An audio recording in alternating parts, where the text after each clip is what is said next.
Chapter 8 Verbs. Let's learn verbs. A verb is a word that tells us what a noun or a subject does. It also tells us about an event, state or an action and its time. Verb takes its form always in conjugation with tense. Verb is important in a sentence because it is the central part of it.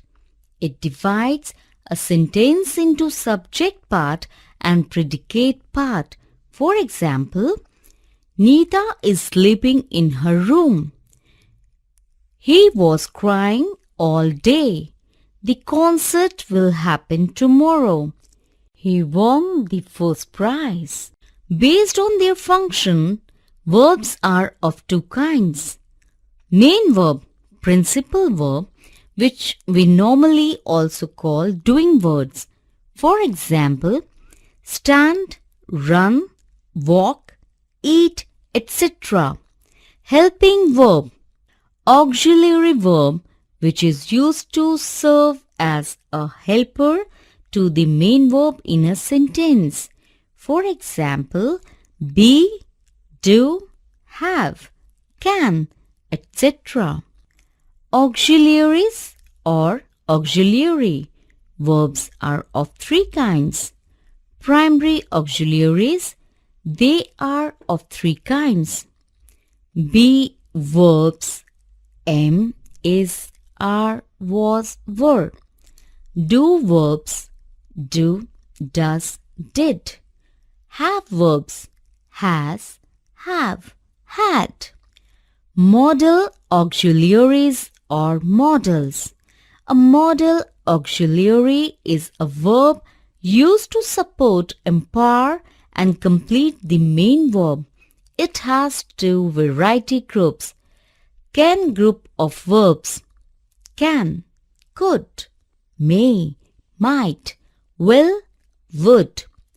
Shall group of verbs. Shall, should, ought to. Semi-modal, marginal auxiliaries. Need, dare, used to, etc. For example, I need not go there again. Don't dare do that again. Let's learn auxiliary and modal verbs. When the verbs to be, to have, to do in their different forms are used with the main verbs to make tenses, passive forms, questions and negatives, they are called auxiliary verbs. The term auxiliary means helping. Thus, they are also called helping verbs. Different forms of auxiliary verbs.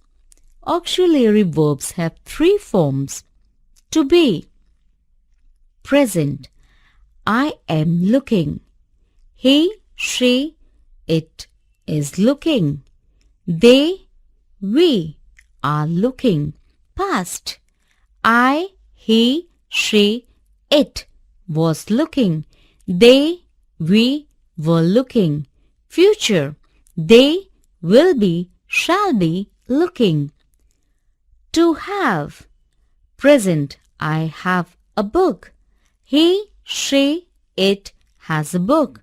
They, we have a book.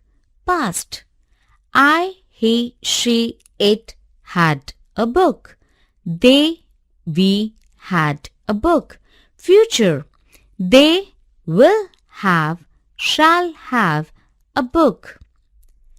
To do. It is used in interrogative, negative and emphatic structures. Interrogative. Does she live nearby? Do they go fishing every afternoon?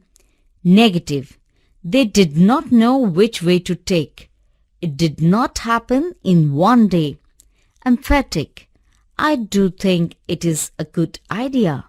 He does irritate me with his constant chatter. Modal verbs are included in the auxiliary to show ability, possibility or permission. They are used with a main verb which is in the present tense. Different uses of modal verbs.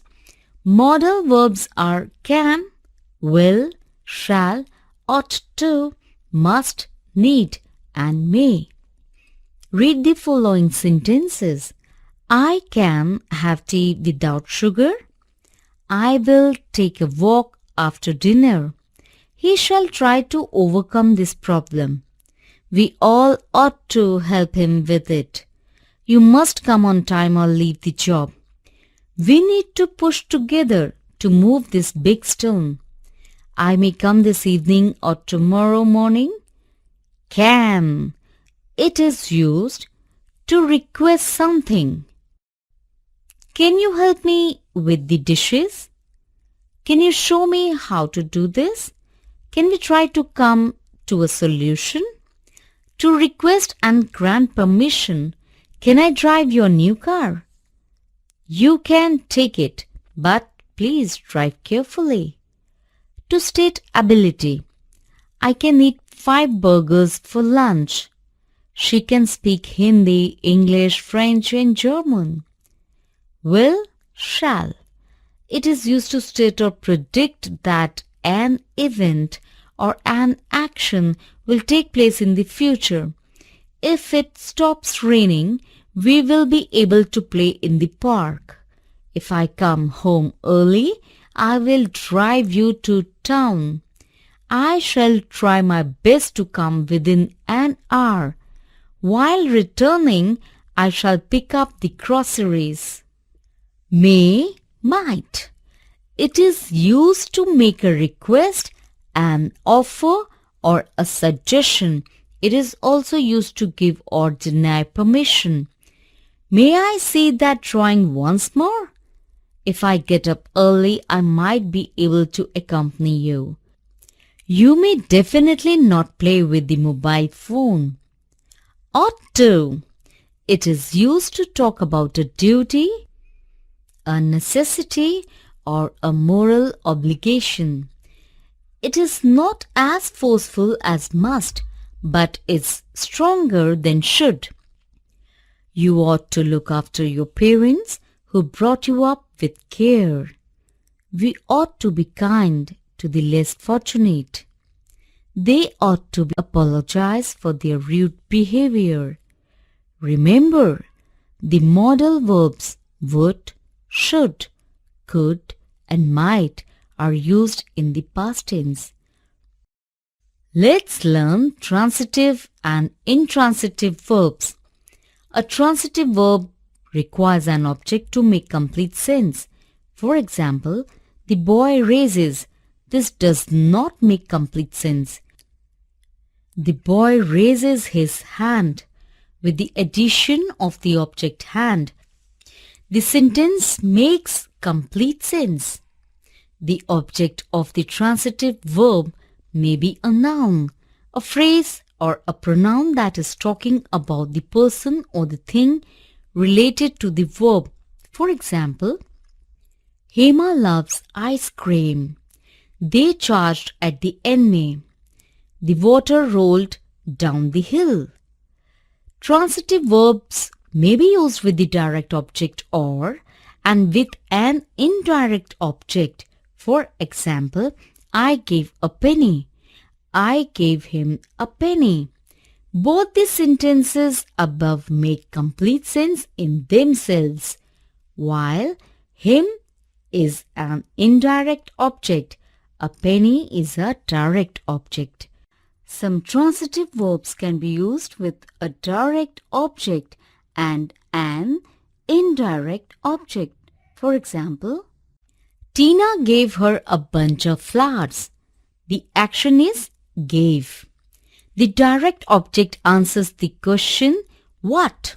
Answer, a bunch of flowers. The indirect object answers the question, whom? Answer, her. Generally, a direct object refers to a thing and indirect object refers to a person. Intransitive verbs do not need an object to complete their meaning. For example, the students are writing. Dr. Suman is talking. We all are walking. Let's learn complements.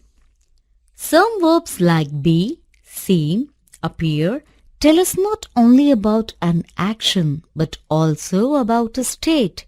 They are called incomplete verbs, and the word needed to give them a complete meaning is called a complement. Read the following sentences.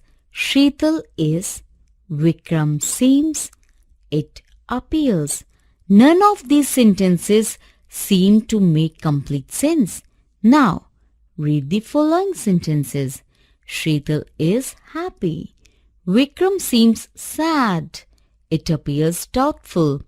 The sentences make complete sense. Complements are of two kinds: subject complement and object complement. When the additional word tells us something about the subject, it is called the subject complement. For example, Dr. Pratap is highly skilled. Subject complement. When the additional word tells us something about the object, it is called the object complement. For example, we found the reports helpful. Object complement. Let's learn infinitives. The root or basic form of a verb is called the infinitive. It is generally accompanied by to. For example, they sat to eat. He began to run. I love to travel. It is time to think. Let's learn finite and non-finite verbs. A finite verb is generally the main verb in a sentence, and it changes according to the number of a noun, singular or plural, and also the tense. Read the following sentences. They study at home. He studies at home. He studied all night. Here, the verb study changes with the subjects they and he. The verb also changes with the tense in the third sentence. Non-finite verbs do not tell us about the action done by the subject in a sentence. They may be used as a noun, an adverb, or an adjective, and they do not change with the subject. Read the following sentences. She loves swimming in the lake. Here, the non-finite verb swimming is a noun. The action done by the subject she is loves. She loves what? Answer: swimming. So, swimming in this sentence is a thing. She loves, therefore, it is a noun. The teacher tried to help the child. Here, the subject teacher does the action tried. The teacher tried what? Answer: to help. In this sentence, to help is telling us something more about the verb tried. Therefore, it is an adverb. A barking dog woke us up. Here, barking is an adjective as it is telling us about the noun dog. In most cases, an adjective answers the question which or what after the noun. Remember, non-finite verbs that end in ing or ed are called participles.